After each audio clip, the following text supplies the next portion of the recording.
ఈ మస్కిటో బ్యాట్ని ఎలా రిపేర్ చేయాలో నేను మీకు చూపిస్తాను. ఈ బ్యాట్ని ఛార్జింగ్లో పెట్టినప్పుడు ఈ రెడ్ ఎల్ఈడి మాత్రమే వెలిగేది, ఈ గ్రీన్ ఎల్ఈడి అన్నది వెలిగేది కాదు. ఈ మస్కిటో బ్యాట్కి బ్యాటరీ మార్చాను. ఈ గ్రీన్ ఎల్ఈడి ఉంది చూసారా, ఈ గ్రీన్ ఎల్ఈడి వర్క్ అవడం చూడలేదు నేను. ఈ ట్రాన్సిస్టర్ మార్చాను. ఈ ట్రాన్సిస్టర్ మార్చిన తర్వాత ఈ గ్రీన్ ఎల్ఈడి అన్నది వెలగడం మొదలుపెట్టింది. ఇప్పుడు ఈ బ్యాటరీ ఎందుకు ఇంత తొందరగా డ్రైన్ అవుతుంది అన్నది నేను దీని ఫాల్ట్ అన్నది నేను కనిపెట్టాను. ఈ మస్కిటో బ్యాట్ని నేను మీకు ఓపెన్ చేసి చూపిస్తాను.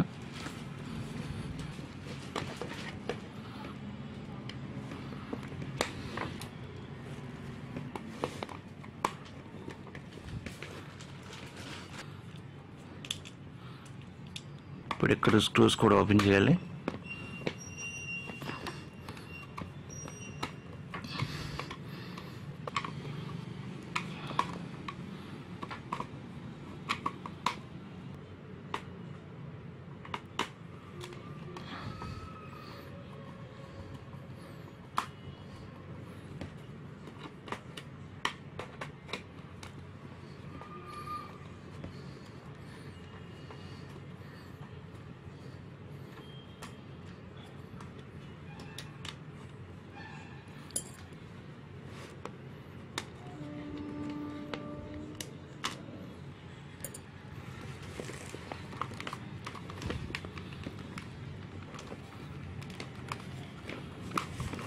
ఇప్పుడు ఇది మొత్తం ఓపెన్ చేద్దాం.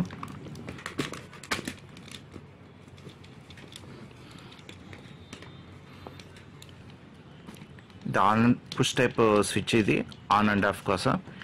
ఇదేమో లైట్ ఆన్ కోసం. మనకి ఈ స్క్రూ ఉంది కదా, స్క్రూను ఓపెన్ చేసుకుంటేనే మనకి పీసీబీ వస్తుంది.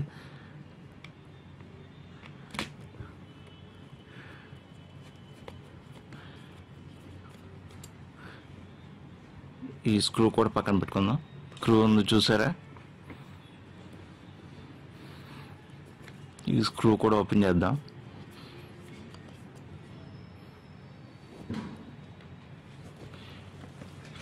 ఈ పీసీబీ స్క్రూస్ ఓపెన్ చేసిన తర్వాత మనకి ఎలా వస్తుంది. ఇది ట్రాన్సిస్టర్ అంటారు. స్క్రూ డ్రైవర్ పెట్టి చూపిస్తున్నాను కదా, ఈ ట్రాన్సిస్టర్ నేను రీప్లేస్ చేశాను.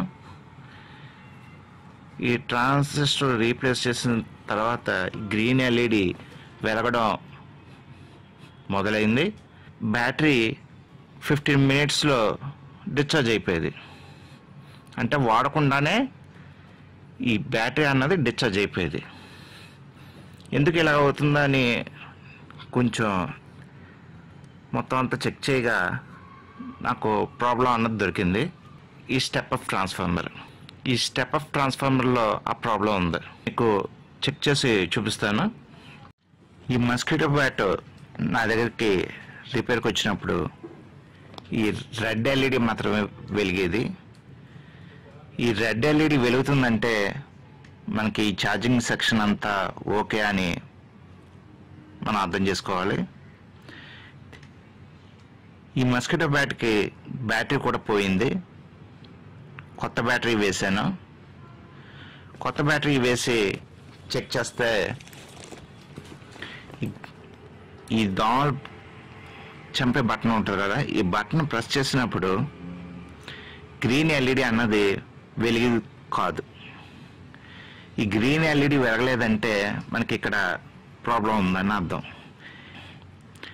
D882 అన్న ట్రాన్సిస్టర్ని కొత్త ట్రాన్సిస్టర్ వేసాను.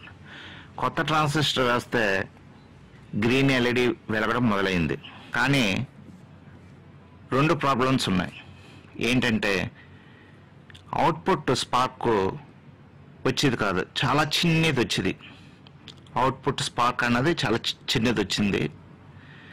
నెక్స్ట్ ఏంటంటే బ్యాటరీ తొందరగా డిశ్చార్జ్ అయిపోయేది.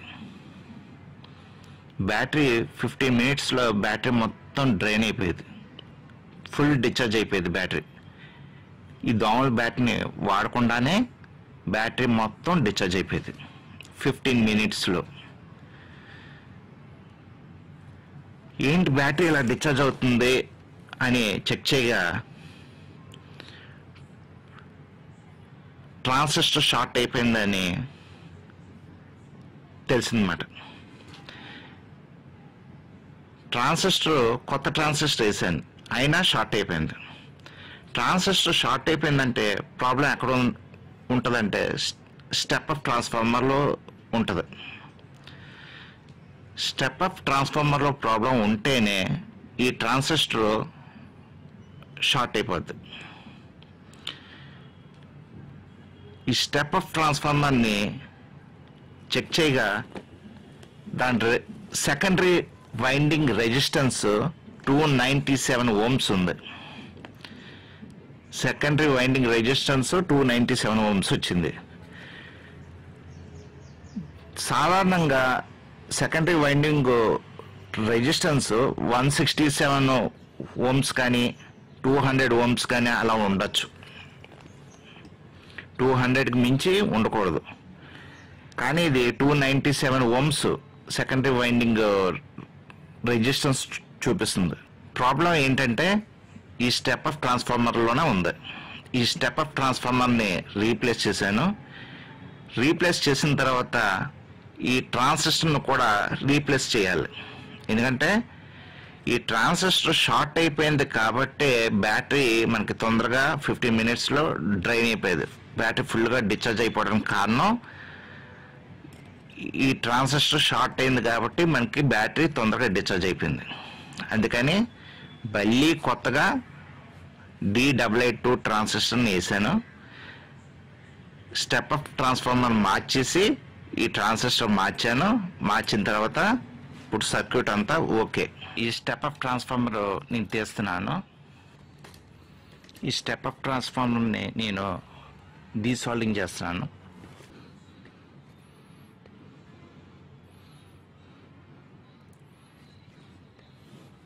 ఇలా పెట్టి డీసాల్డింగ్ పంప్ పెట్టి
ఇది పోయిన step up transformer. Meter selector switch 2Kలో పెట్టాను. ఇప్పుడు మీటర్ సెలెక్టర్ స్విచ్ 2Kలో పెట్టి చూడండి, నేను ఇప్పుడు ఈ ట్రాన్స్ఫార్మర్ సెకండరీ వైండింగ్ రెసిస్టెన్స్ని మెజర్ చేస్తున్నాను.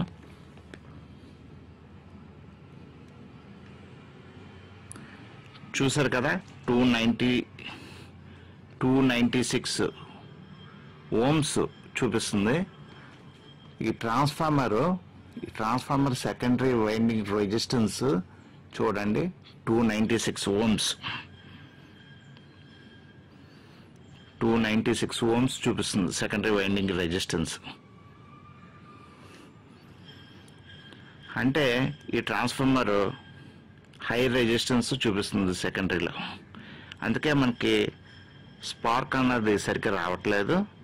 అవుట్పుట్ స్పార్క్ అన్నది రాకపోవడానికి కారణం ఈ సెకండరీ వైండింగ్ రెసిస్టెన్స్ ఎక్కువ అవడం వల్లనే అవుట్పుట్ స్పార్క్ అన్నది రావట్లేదు.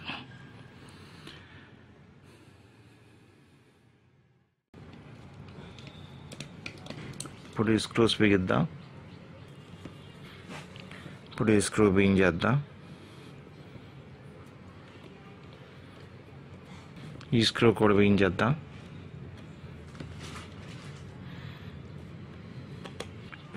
ఇప్పుడు ఈ స్విచ్ ఉంది కదా, పుష్ టైప్ స్విచ్ ఇది. కి బ్యాటరీ వేయాలి. మనం టెర్మినల్స్ చూసుకోవాలి. ఇది పాజిటివ్ టెర్మినల్, ఇదేమో నెగిటివ్. దీనికి యాజ్ ఇట్ ఈస్గా పాజిటివ్కి పాజిటివ్ ఇవ్వాలి, నెగిటివ్కి నెగిటివ్ ఇవ్వాలి.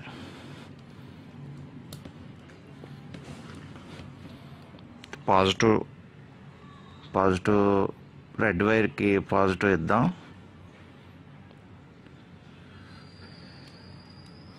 బ్లాక్ వైర్కి నెగిటివ్ ఇద్దాం.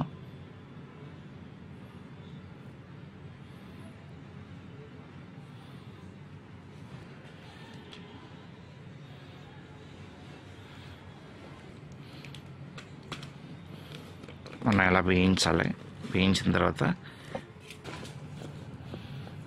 నేను ఎలా పెడుతున్నాను,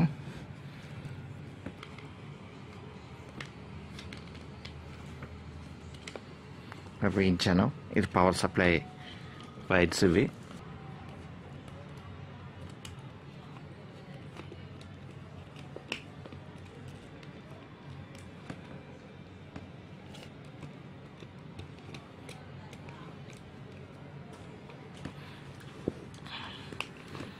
ఇలా పెట్టి వేయించాము. ఇప్పుడు ఓకే. ఇప్పుడు పైన ఇది ఉంది కదా, ఇది కూడా ఇలా బిగిస్తున్నాం.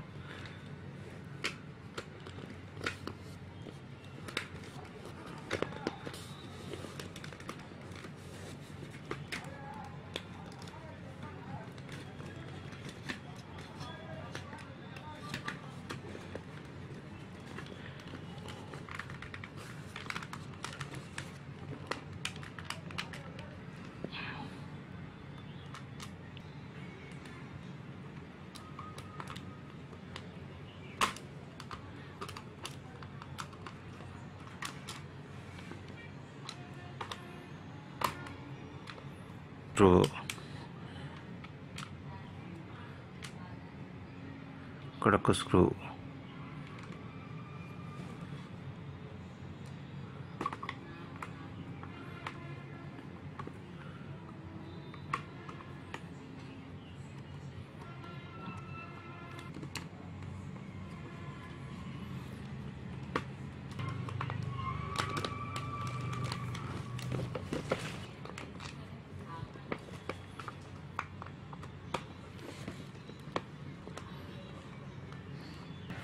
ఇప్పుడు ఈ బటన్ నొక్కగానే మనకి గ్రీన్ ఎల్ఈడి వెలుగుతుంది, అంటే మస్కిటో బ్యాట్ పనిచేస్తుందని అర్థం.